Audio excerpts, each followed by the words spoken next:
மக்களே, காலை வணக்கம். எல்லாருக்கும் எப்படி இருக்கீங்க? பொங்கலுக்கு ஆஃப்டர் நம்ம வந்து எஸ்டேட் வீடியோ போட போகிறோம். இது எங்கேன்னு பார்த்தீங்கன்னா, முருகாளி ஆற்றுக்கு பேக் சைடு உள்ள ஒரு எஸ்டேட் தான். இங்கே பாருங்கள், ஆளுங்க எல்லாம் எடுத்துகிட்டு இருக்காங்க.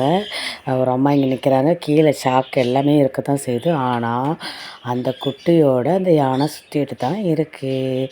அந்த அன்னைக்கு காமிச்சேன் இல்லையா, கரும்பாலம் பக்கத்தில் வந்துட்டு ஒரு குட்டியோட மொத்தம் 3 யானை சுற்றிட்டுருக்கு. நான் அதே யானை தான் இங்கேயும் வந்திருக்காங்க. இவங்க அப்படியே கொஞ்சம் ரொட்டேஷன் பண்ணிகிட்டே, கரும்பாலம் முருகாளி, கரும்பாலம் முருகாளி, கல்யாண பந்தல், இப்படியே அந்த ரொட்டேஷன்லேயே சுற்றிட்டுருக்காங்க. கொஞ்சம் வளர்கிற வரைக்கும் இந்த குட்டியை வந்து இவங்க கூடயே வச்சுருப்பாங்க. ஒரு 3 மாதம் 4 மாதம் வரைக்கும் வச்சுருப்பாங்கன்னு அப்பா சொன்னார். பாருங்கள் எவ்வளோ பகலில் வந்து ஒர்க் பண்ணுற இடத்துலையே வந்து அது பேசாமல் சுற்றிட்டு போயிடுது. ஆக்சுவலாக இப்படி தான் டெய்லி நடந்துகிட்ருக்குங்க. என்ன பண்ண முடியும், நம்ம வேலையும் செய்யணும், நம்ம வந்து உயிரையும் காப்பாற்றிக்கணும் அப்படிங்கிற ஒரு நிலமையில தான் நம்ம இருக்கிறோம். வேறு ஒன்றும் இல்லை.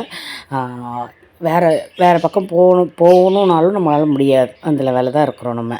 வேறு ஒன்றும் இல்லை. இன்றைக்கி இந்த மாதிரி ஏரியாவில் தான் வால்பாறையில் போனால் கண்டிப்பாக யானை பார்க்கலாம். ஆனால் வந்து டிஸ்டர்ப் பண்ணாமல் பார்க்கணும். அவங்களுக்கும் தொந்தரவு பண்ணக்கூடாது, நம்மளும் தொந்தரவு ஆகக்கூடாது. அதுதான். இப்போ பாருங்கள், அதுவே தன்னால் கிளம்பி போயிடுச்சு. கொஞ்சம் நேரம் நின்றுட்டு இருந்திருக்குது, அதுவே தன்னால் கிளம்பி போயிடுச்சு.